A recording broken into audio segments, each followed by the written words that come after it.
श्री सदाशिव वामनराव अडकीने राहणार इंजनगाव तालुका वसमत जिल्हा हिंगोली यांनी आपल्या पिकाचं संरक्षण व्हावं यासाठी करवंदाची लागवड केली आहे।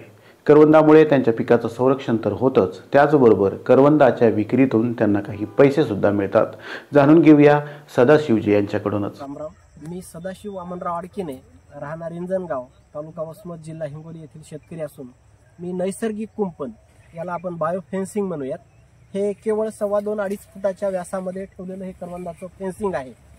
हे शेतीची राखण कुठल्याही प्रकारचा रानटी प्राणी शेतात येणार नाही, जसे की रोही, डुक्कर, हरिण, नीलगाय, बंदर, माकड, कुत्र किंवा साप सुद्धा याच्यातून आतमध्ये येऊ शकत नाही। मांजर, मुंगूस, कुठलाही रानटी प्राणी असू द्या, बिलकुल या कुंपणातून आतमध्ये त्याला येता येत नाही।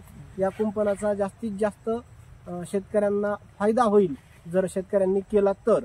आणि विशेष म्हणजे याच्यापासून शेतकऱ्यांनी जर याची लागवड केली तर याला बाजारभाव भी खूप छान असतात, व्यापारी याला जाग्यावर येऊन खरेदी करतात।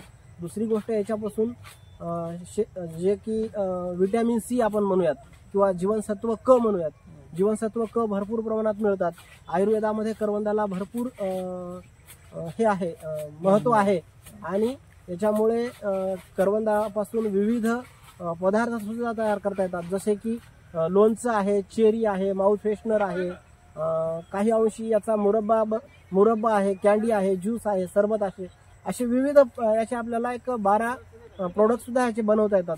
त्या अनुषंगाने हे शेतकऱ्याला खूप फायद्याचं ठरेल।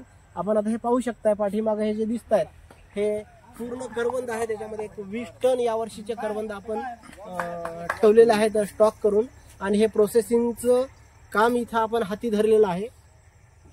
आणि ही आज रोजी आलेली ही पाणी फाउंडेशनची टीम यांच्या सहकार्यानं आणि यांच्या मार्गदर्शनामुळे आपण याला आणखी पुढे कसं नेता येईल हा उपक्रम इथं आपण राबवण्याचा एक छोटासा। जाती कुठल्या ते? हा, याच्यामध्ये याच्यामध्ये करवंदाच्या भारतामध्ये 6-7 जाती आहेत। एक काळी मैना, दुसरी हिरवा, तिसरी जंगली, चौथी कोकण बोल्ड जी की दापोली विद्यापीठाची आहे, 5वी ही जी आहे पांढरा गुलाबी वेस्ट बंगालचा हा वाण आहे। हा फक्त वाणासाठी कुठला वाण? हा अर्ली वाण जो आहे हाच फक्त कुंपणासाठी सेफ आहे, कारण की याला खालून फुटवे फुटतात आणि खालून भिंत टाईप होते। हे तुम्ही बघू शकताय किंवा बघताय की हे खूप दाट आहे। किती वर्षाची झाडं असतील? आता हे साधारण सर, आता हे माझी उंची 5.6 आहे, तर हे माझ्या डोक्याच्या वर आहे।